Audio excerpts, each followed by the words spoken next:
the last few months, I've had quite a few people reach out for starting their own roller skate or roller disco business. So by the end of this video, you should have a much clearer idea of what you need to get started and how to make sure your roller disco is as successful as possible. So let's rewind right back to the start of my own roller skating journey, from probably minute 2 of having roller skates on and wobbling around the sports hall that I first had a go in. I knew that I wanted to have roller skating in my life.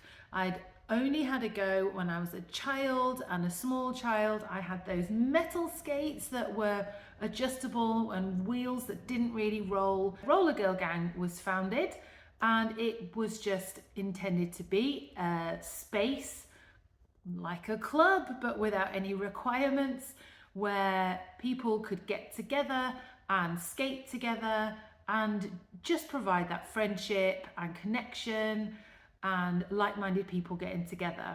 And at the time, there wasn't really a space like that in Leeds that was just to hang out. Essentially, it's a youth club, right? But for grown-ups. People were asking, I want to come and skate with you. I want to do roller discos with you. I want you to teach me to roller skate, Mel.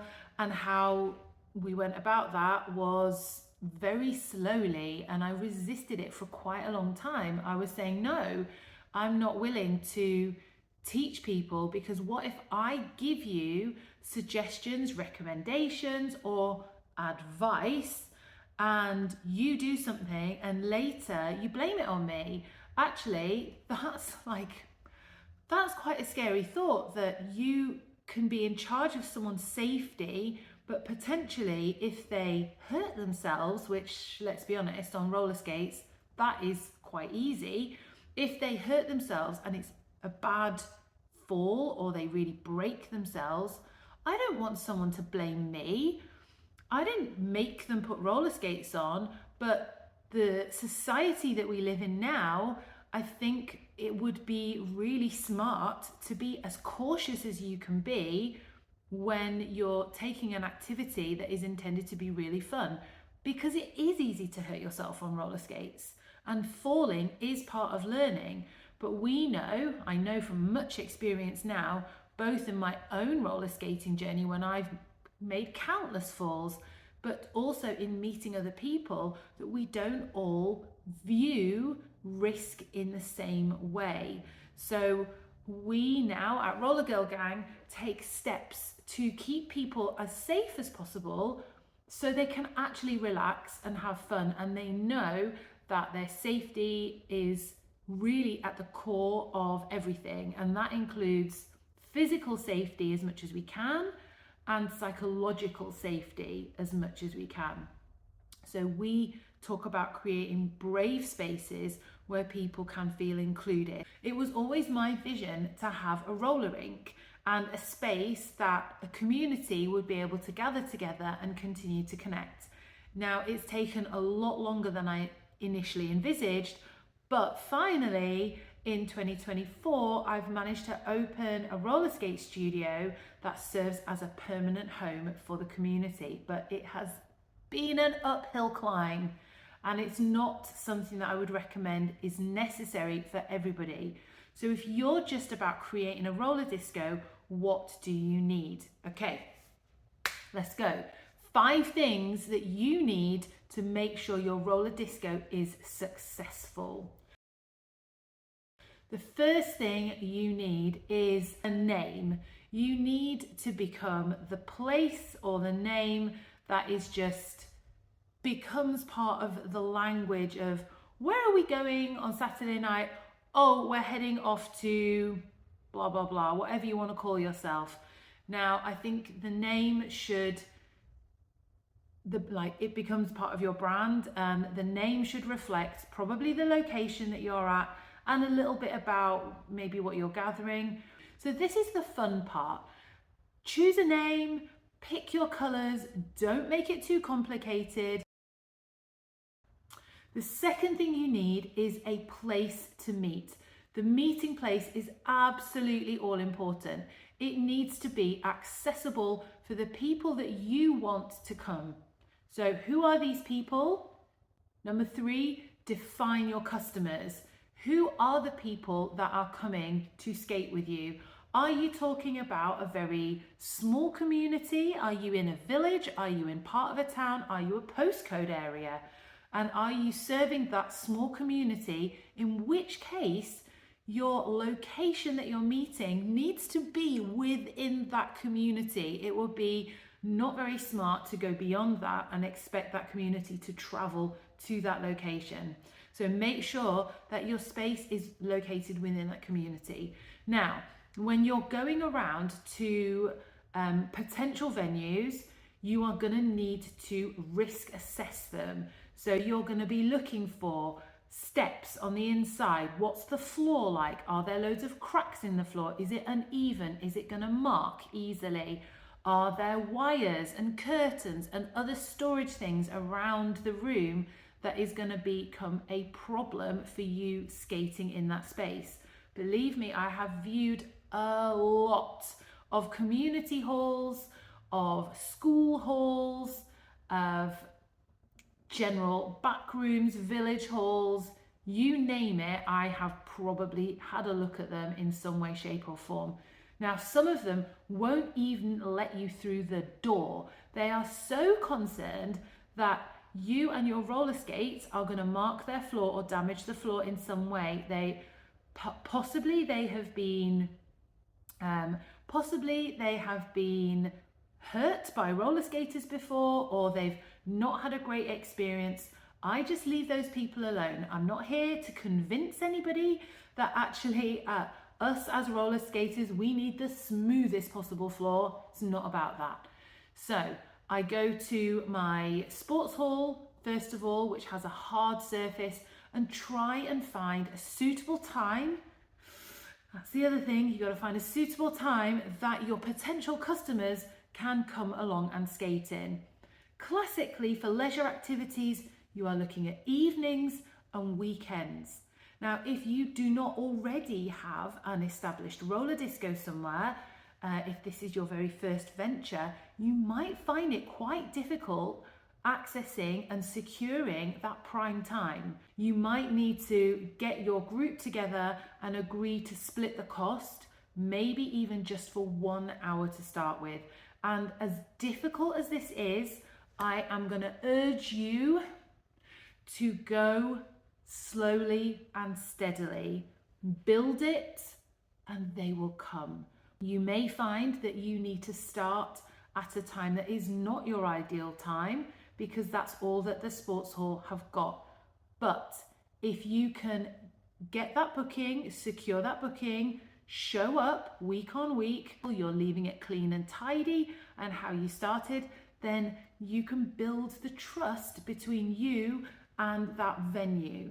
And if the people there are seeing you week on week, show up with a smile, be kind to them, and all of the people who are coming to attend your event are of the same frame of mind, then when a space does become available, you can ask them to have the first refusal of that new time slot, and they are more likely to come back to you and say yes, because we can see how you've conducted yourself, so absolutely we're going to come back and ask you. It's all very well being in a dark room and having people skate around, but if they can't see and they have an accident, does that come back and be a problem for you?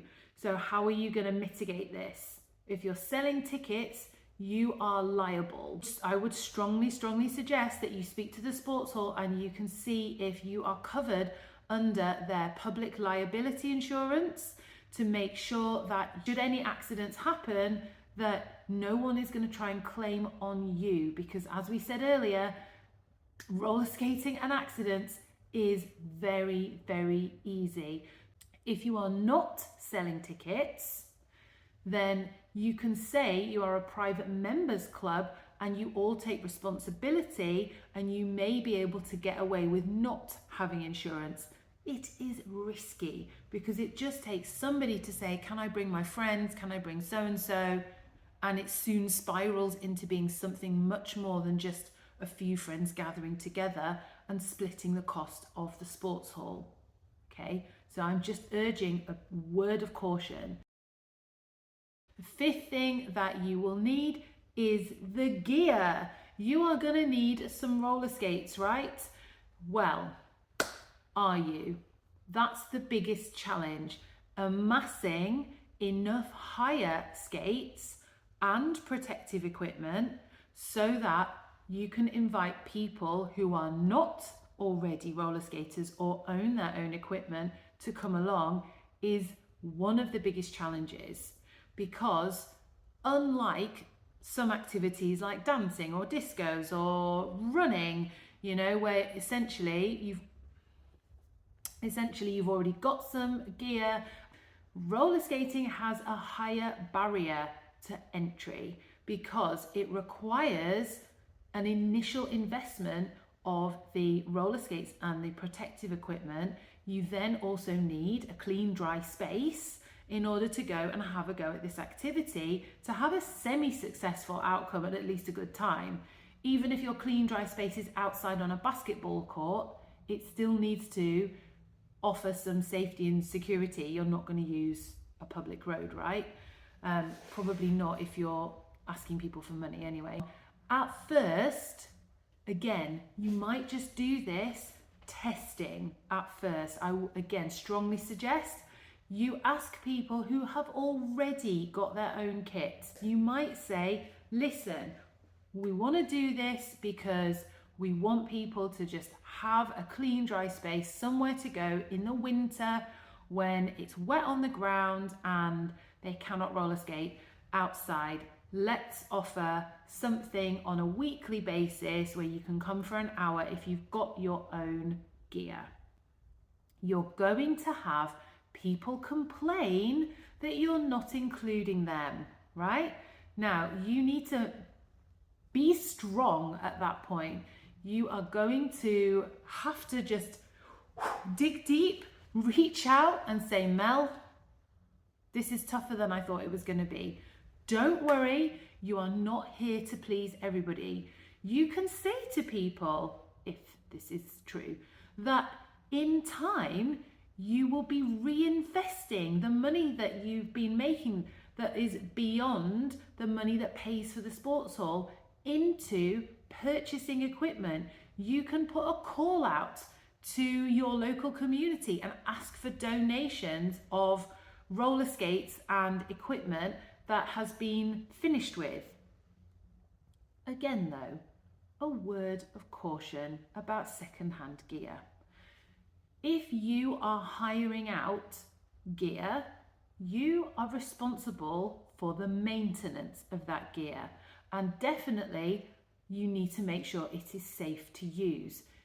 Especially if you've got insurance, you definitely need to check it over and need to make sure it's safe to use.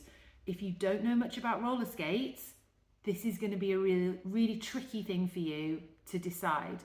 There is an awful lot of trashy skates out there that have basically been tested as a toy, not as sporting goods. The laws around those two things are very different types of consumer goods.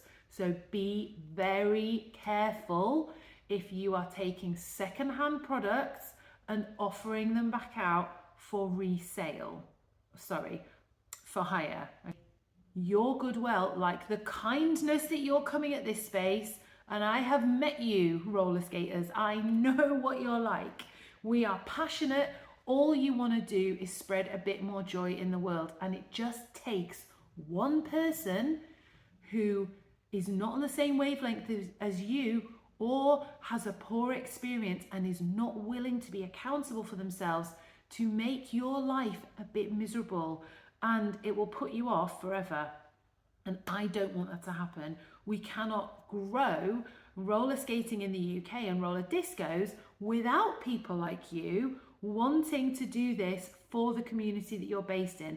So this is why I'm urging you to grow really slowly, grow organically. Think about growing your roller disco in the same way as learning to roller skate, right? It takes time, okay? So my takeaways from this video are: find out who the people are around you that might be willing to split hall hire.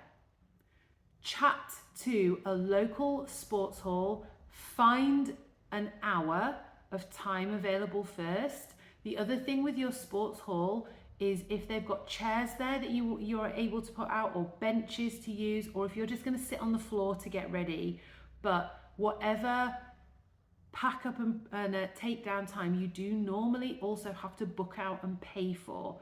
So right now, our most successful roller disco, and it has been running for a number of years now, is called Friday Night Social. We have a weekly adult roller disco in Leeds, and we allow half an hour of setting up at the beginning and 15 minutes pack down time at the end. The pack down is always a bit quicker, and actually we can start being a bit clever during the end of the roller disco and start like putting things away. But we have to pay for that additional time. You should have a music license. For a community group, you're not exempt from this. If you are playing recorded music of any type, whether it's on the radio, whether it's on CDs, you do have to pay for a music license. That's worth asking the sports hall or the venue that you're renting from. Do they already have a music license? Are you covered by that? Some places you are, most places you are not. Ask the questions, okay? Have a trial session, see how it goes, and then you're going to continue the loop of plan, do, review, improve until you've got a space that works for the people and the area that you are in. And that is all that anybody can ask. You think, okay, now I'm ready for a little bit more, and I'm ready to build my roller disco into the next step, start selling tickets to the public, then maybe you want to check out the next video in this series, which is all about how to make this more of a commercial venture so it at least breaks even to start with, okay? So I'm wishing you all the best of luck. Let me know how it goes, and if